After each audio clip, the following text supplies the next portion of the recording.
цивилните, сообраќајната едукација, континуираното информирање, особено на младите луѓе, кои се и идни возачи, една од суштинските алки во системот на превентивното делување за поголема безбедност во сообраќај. Министерството за внатрешни работи преку Оделенија за превенција, како и преку организационите единици кои што се надлежни за спроведување на сообраќајните прописи, е постојано инволвирано во разновидни проекти и кампањи, при што особена важност се посветува на работата со млади.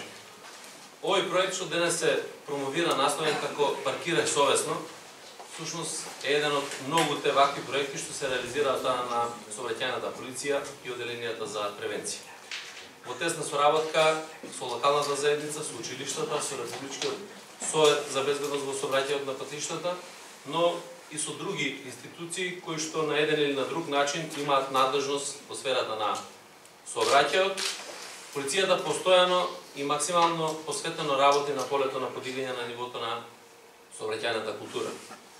Се разбира дополнително со нашите настојувања да бидеме поагилни во делот на превенцијата, полицијата во изминатава година и половина драстично ги интензивираше своите активности во делот на надлежностите по однос на откривање и санкционирање на сообраќајните прекршоци.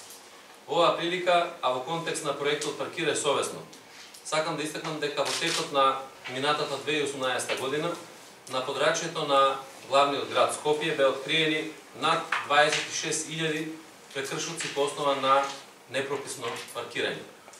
Решавањето на проблемот со непрописно паркираните возила е особено важен за да се зголеми безбедноста на пешаците и велосипедистите, чии што простори за движење се узурпирани од непрописно паркирани возила. И овој проект е пример како со заеднички ангажман на институциите може да се работи на решавање на овие проблеми. И тука сакам да се заблагодарам на градот Скопје, на општината Центар, на паркинзи на град Скопје и на паркинзи на општина Центар за ваков пристап, партнерски однос, пред се превентивно да делуваме заради тоа што превенцијата дава и најмногу резултати. А посебно сакам да се заблагодарам на вас медиумите, кои што не само сега, туку во сите кампањи кои што ги спроведуваме за превенцијата, помагаат и ги пласираат до граѓаните на Република Македонија и секако дека тоа е еден од најголемите поени плюс во делот на превенцијата, намалувањето на прекршоците, не само во сообраќајот, туку и во другите сегменти. Благодарам на вниманието.